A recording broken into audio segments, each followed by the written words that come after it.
काला जादू, तहरीर M.A. राहत। एपिसोड 15। करीब बैठे हुए अधेड़ उम्र शख्स ने हमदर्दी से एक तरफ सरकते हुए कहा, नींद आवत रे बैरा, लो लेट जाओ, सो जाओ, हम जागत रहीं। नहीं बाबा जी, शुक्रिया, आपको तकलीफ होगी। ना पूतना, सफर है कितना, कट जावेगा, लेट जाओ।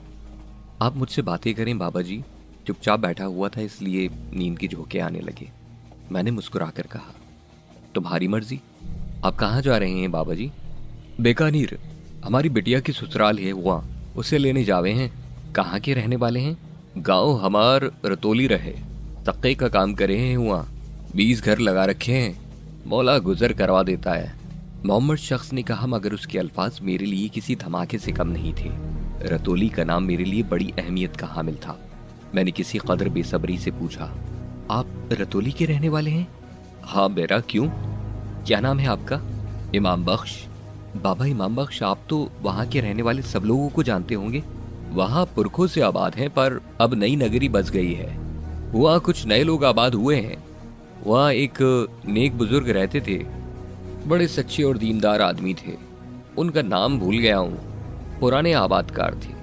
हाँ, बहुत पुराने, मैंने उम्मीद भरे लहजे में कहा। बड़े अच्छे अच्छे मनोई आबाद है हुआ, इब्राहिम नाना है, हमीदुल्लाह खान है, अलीमुद्दीन खान मरहूम थे, गुलाब अली थे बेचारे, एक आपसी झगड़े में मारे गए।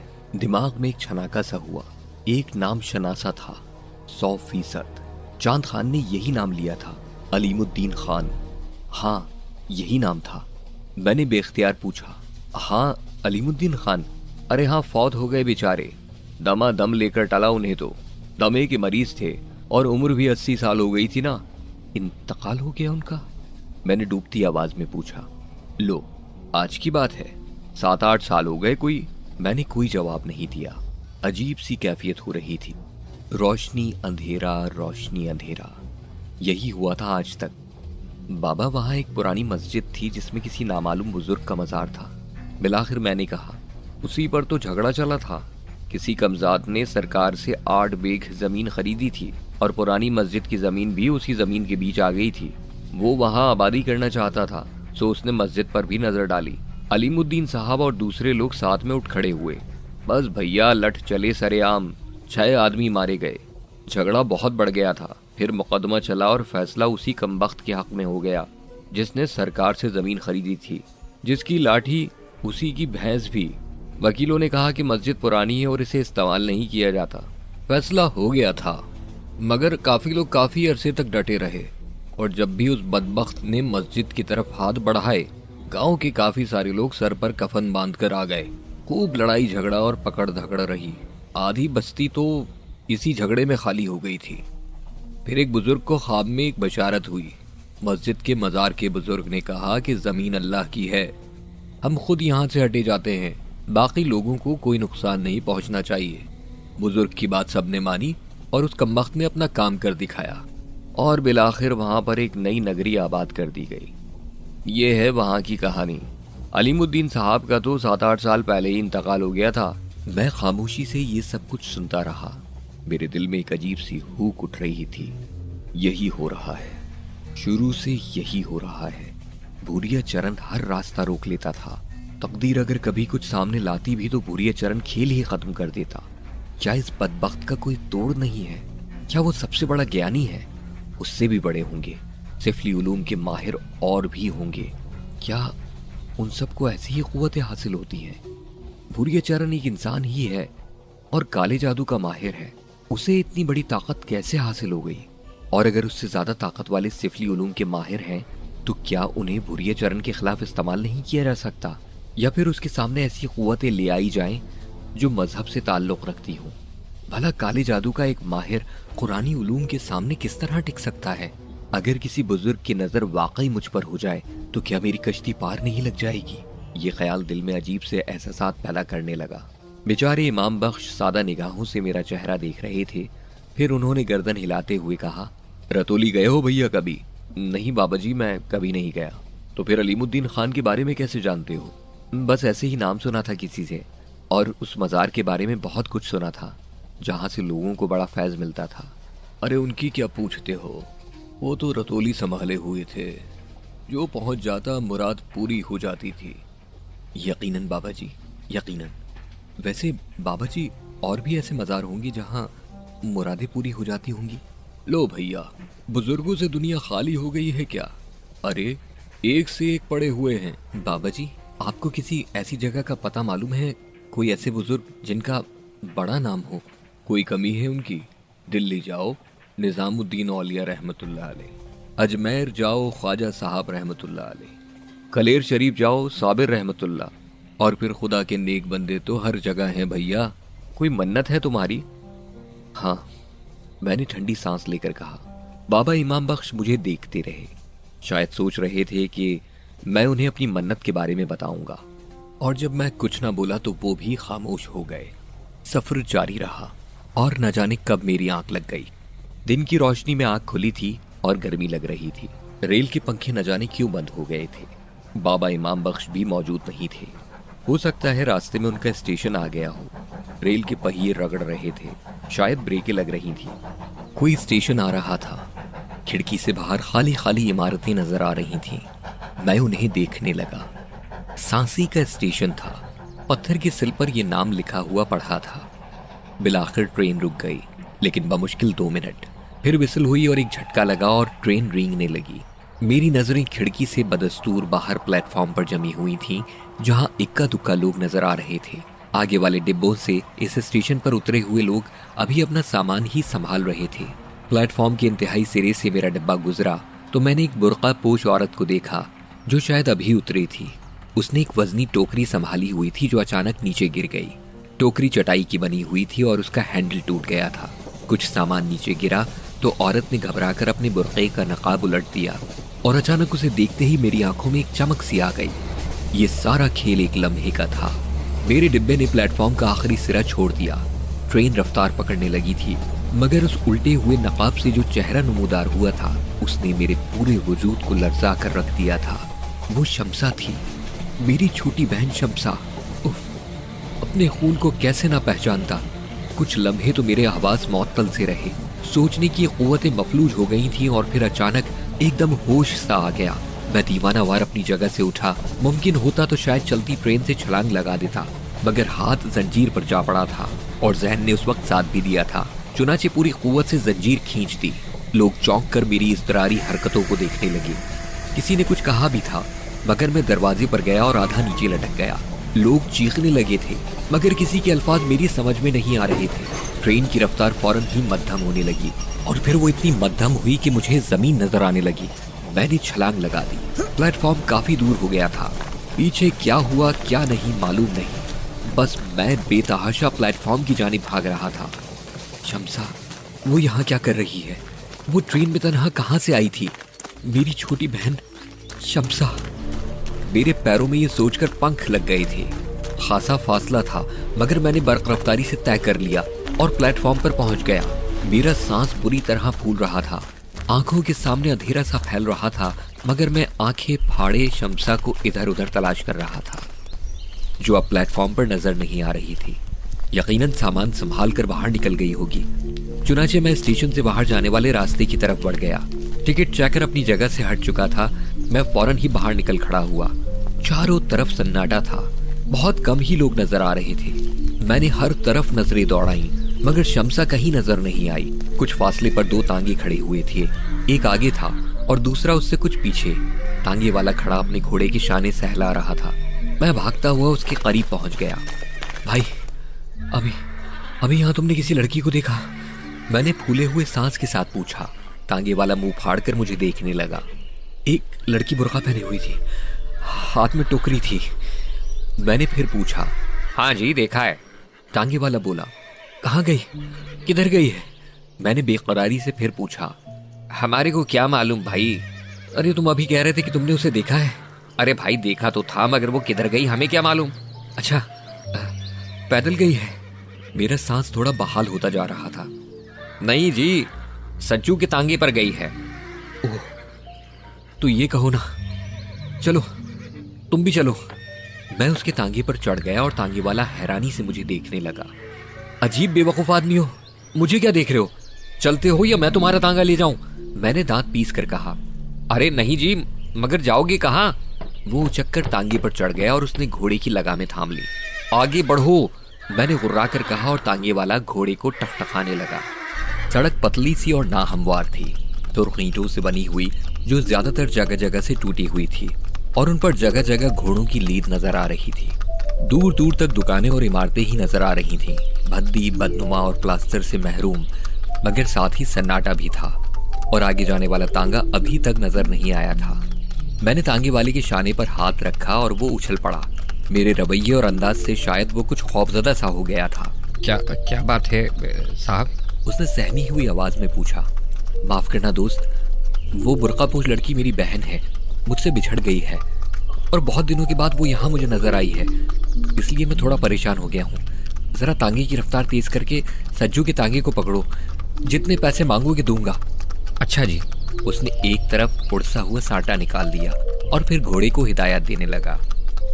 اوہ، ذرا جلدی چلو، کہیں وہ دور نہ نکل جائے، میں نے بے چینی سے کہا، اور تانگے والے نے پھر سے گھوڑے سے گفتگو شروع کر دی، مگر گھوڑے سے اس کے تعلقات زیادہ بہتر نہیں معلوم ہوتے تھے، اسی لیے گھوڑا اب اس سے تعاون نہیں کر رہا تھا۔ ہم چوراہے پر پہنچ گئے اور تانگے والے نے ایک جائز سوال کر دیا۔ اب کدھر چلوں صاحب؟ میں کیا جواب دیتا، بس آنکھیں پھاڑنے لگا۔ تانگے والے نے خود ہی یہ مشکل بھی حل کر دی۔ وہ جا رہا سجو کا تانگا۔ کہاں؟ وہ ادھر گیا ہے، تھوڑا دور ہے۔ تو چلو نا، کہیں اوجھل نہ ہو جائے، میں نے کہا، اور تانگے والے نے گھوڑے کو چابک لگانے شروع کر دیے۔ خدا خدا کر کے میں نے بھی سجو کا تانگا دیکھا، وہ بھی اس لیے کہ اس کی رفتار بھی سست ہو گئی تھی۔ پھر ہم اس تک اس وقت پہنچے جب وہ رک گیا۔ برقع پوش لڑکی کی ایک جھلک میں نے دیکھی، وہ ایک مکان کے دروازے سے اندر داخل ہو گئی تھی۔ میں گہری سانس لے کر نیچے اتر گیا۔ تانگے والے کو میں نے ایک نوٹ دیا تو وہ بولا، چھٹے نہیں ہیں صاحب جی؟ جاؤ بھائی، خدا کے واسطے جان چھوڑو۔ میں نے جھنجھلا کر دونوں ہاتھ جوڑ کر اسے کہا اور آگے بڑھ گیا۔ شمسا اس سامنے والے مکان کے دروازے سے اندر داخل ہوئی تھی، اور اسی دروازے کے دوسری طرف یقیناً میرے ماں باپ ہوں گے۔ آنکھیں ترس گئی تھی ان کی صورتوں کو، اب تو ان کے چہرے بھی دھندلا گئے تھے۔ شمسا، میری روح، ماموں ریاض، امی ابا، یہ سب بیچارے میری وجہ سے کس طرح دربدر ہوئے ہیں۔ تاسی اس شہر کا نام ہے اور ہمارا یہاں سے کبھی کوئی واسطہ نہیں رہا تھا۔ نہ جانے کن حالات کے تحت انہوں نے ادھر کا رخ کیا ہوگا، اور وہ مجھ سے زیادہ دور نہیں تھے۔ کیسے جاؤں گا ان کے سامنے؟ وہاں جا کر کیسے بچوں کی طرح بلکیں گے وہ؟ میرے قدم من من بھر کے ہو رہے تھے، بدن ڈھلا سا جا رہا تھا، میں تو خود ان سے دور بھاگتا رہا تھا، مگر صرف یہ سوچ کہ میں ایک مجرم ہوں، قاتل ہوں، اور منحوس بھوریا چرن مردود کی توجہ ان کی طرف نہ ہونے پائے، اور وہ اس سے بچے رہیں، اور اب میں ان کے سامنے جاؤں تو کیا وہ مجھ سے سب کچھ پوچھیں گے نہیں؟ بتانے کا تو سوال ہی نہیں پیدا ہوتا، کیونکہ میں نے جسے بھوریا چرن کے بارے میں بتا دیا وہ بچ نہیں سکا۔ کتنی مشکل ہو جائے گی ان کے سوالات سے بچنا، اور ان کے پاس رکنے کا تو سوال ہی نہیں پیدا ہوتا۔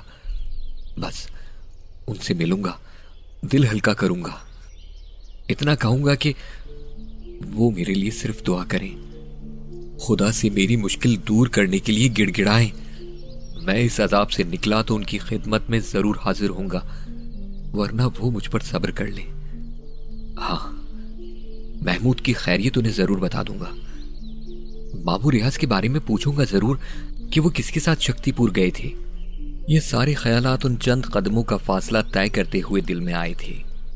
عجیب سی کیفیت ہو رہی تھی، نہ جانے کس طرح دروازے کی زنجیر بجائی، ایک بار، دوسری بار، تیسری بار، پھر دوسری جانب کچھ آہٹیں سنائی دی، زنجیر ہلی اور میری روح آنکھوں میں سما گئی۔ اب ابا کا چہرہ نظر آئے گا، امی ہوں گی یا شمسا؟ مگر دروازہ کھلا تو ان میں سے ایک چہرہ بھی آنکھوں کے سامنے نہیں تھا۔ وہ ایک باریش بزرگ تھے، لمبی سفید داڑھی، سفید کپڑے، چہرے پر نرمی۔ جی میاں، کس سے ملنا ہے؟ انہوں نے نہایت نرم لہجے میں پوچھا۔ وہ محفوظ میاں، یہاں ہم رہتے ہیں، نیاز اللہ ہے ہمارا نام، یہاں کوئی محفوظ نہیں رہتے۔ امی، شمسا۔ میری آواز رند گئی تھی اور نیاز اللہ چونک کر مجھے دیکھنے لگے۔ کچھ عجیب سا انداز تھا ان کا، جیسے میری کیفیت پر غور کر رہے ہوں۔ میرے چہرے پر مایوسی کی گہری لہریں چڑھ گئی تھیں، آنسو تھے، آنکھوں میں امڈے آ رہے تھے، حلق بند سا ہوا جا رہا تھا، سارے تصورات چکنا چور ہو گئے تھے۔ چند قدموں کا فاصلہ تو میں نے خوابوں کے محل بنا کر طے کر لیا تھا، اور اس دل نے یقین کر لیا تھا کہ ماں باپ کا چہرہ آج نگاہوں کے سامنے ہوگا۔ مگر یہ سب کچھ کہاں سے آئے ہو میاں؟ سانسی کے رہنے والے ہو یا کہیں باہر سے آئے ہو؟ بزرگ نیاز اللہ نے بدستور نرم لہجے میں پوچھا، اور میں ایک بار پھر چونک پڑا۔ اگر میرے ماں باپ اس گھر میں نہیں تھے تو شمسا یہاں کہاں سے آئی؟ میں نے بزرگ کے عقب میں اندر جھانکتے ہوئے کہا، جناب، یہاں بھی میری بہن آئی ہے، شمسا نام ہے، سیاہ برقع اوڑھے ہوئے تھی، ہاتھ میں چٹائی کی بنی ایک ٹوکری تھی۔ وہ میری بچھڑی ہوئی بہن ہے۔ میں نے ریلوے اسٹیشن پر اسے دیکھا، مگر ریل دور نکل چکی تھی۔ میں نے زنجیر کھینچ کر ریل روکی اور نیچے کود پڑا۔ جب ریلوے اسٹیشن پر پہنچا تو وہ تانگے میں بیٹھ کر چل پڑی تھی، اور بمشکل تمام میں دوسرے ٹانگے میں اس کا پیچھا کرتا ہوا یہاں تک آیا ہوں۔ میں نے اسے اپنی آنکھوں سے آپ کے گھر میں داخل ہوتے ہوئے دیکھا ہے۔ نیاز اللہ کی آنکھیں حیرت سے پھیل گئیں۔ تمہاری بہن شمسا؟ جی، وہ ابھی ابھی برقعے میں ملبوس۔ مگر وہ تو میری بیٹی عزیزہ ہے، اپنی خالہ کے ہاں گئی تھی، 1 مہینے کے بعد وہاں سے واپس آئی ہے۔ ہو سکتا ہے بیٹا تمہیں غلط فہمی ہوئی ہو۔ اچھا یوں کرو، آؤ ذرا اندر آ جاؤ، آ جاؤ آ جاؤ، جھجکنے کی ضرورت نہیں۔ میں ہچکچایا تو نیاز اللہ صاحب نے میرا ہاتھ پکڑ لیا اور دروازے سے اندر لے گئے۔ چھوٹا سا صحن، اس کے بعد برآمدہ، جس کے اندر 3 کمروں کے دروازے اور نہ جانے کیا کیا۔ برآمدے میں ایک تخت پڑا ہوا تھا جس پر دری اور سفید چادر بچھی ہوئی تھی۔ ایک طرف ایک چوکی بچھی ہوئی تھی جس پر جائے نماز تہہ کی ہوئی رکھی ہوئی تھی۔ جائے نماز پر ہزارہ تسبیح رکھی ہوئی تھی۔ بزرگ مجھے برآمدے میں لے آئے اور تخت پر بیٹھنے کا اشارہ کیا۔ پھر انہوں نے آواز لگائی، عزیزہ بیٹی، عزیزہ بیٹا ذرا باہر آؤ۔ آئی ابا جان۔ دوسری طرف سے جواب ملا۔ بزرگ خود بھی مجھ سے کچھ فاصلے پر تخت پر بیٹھ گئے۔ اب وہ بدستور میرا جائزہ لے رہے تھے اور میرے چہرے پر بکھرے ملال سے متاثر معلوم ہوتے تھے۔ پھر انہوں نے سوال کیا، میاں کہاں سے آ رہے ہو؟ جی، شکتی پور سے۔ اوہ اچھا، مگر تمہاری بہن کیسے بچھڑ گئی تم سے؟ ابھی ان کا سوال ختم ہی ہوا تھا کہ درمیانی دروازے سے ایک لڑکی اندر داخل ہوئی۔ سفید شلوار قمیض میں ملبوس، اچھے خد و خال، عمر تقریباً 26-27 سال، مگر یہ چہرہ شمسا کا نہیں تھا۔ خد و خال بھی نہیں ملتے تھے۔ پھر نہ جانے کیا ہوا تھا، مجھے اس کے چہرے پر شمسا کا دھوکہ کیوں ہوا تھا؟ اوہ، کچھ غلطی ہو گئی یقیناً۔